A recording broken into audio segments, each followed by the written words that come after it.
ఎందుకంటే ఇవాళ చూసాం సూపర్ 6 అని పెట్టాడు. ఆ సూపర్ 6లో 18 సంవత్సరాలు దాటినటువంటి ప్రతి మహిళకి 1500 పెన్షన్ ఇస్తా అన్నాడు.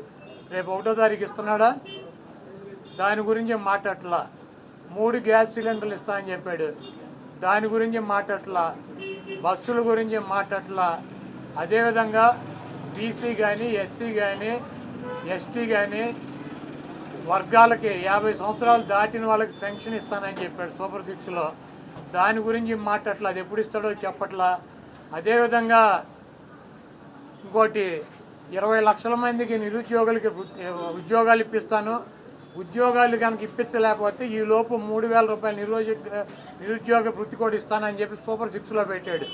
మొన్న తెలంగాణలో హరీష్ రావు గారు మాట్లాడుతూ చెబుతున్నాడు, చంద్రబాబు నాయుడు గారు చెప్పిన వాగ్దానాన్ని ఏమీ చెప్పాడు. 1000 రూపాయలు ఈయన పెంచింది. ఇప్పుడు వచ్చి 3,000 ఆల్రెడీ ఇచ్చేది జగన్మోహన్ రెడ్డి గారు 3,000 ఇస్తా అంటే ఈయన వచ్చి 1000 ఇచ్చాడు. మీరు అక్కడ 2,000 ఇస్తా అంటే రేవంత్ రెడ్డి 4,000 చేయాలి కాబట్టి అక్కడ ఇబ్బంది పడుతూ ఉంటాడు.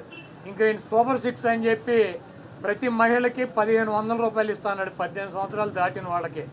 మరి ఆ వాగ్దానం ఎప్పుడు చేస్తాడు? రేపు 1వ తారీఖు ఇవ్వరా?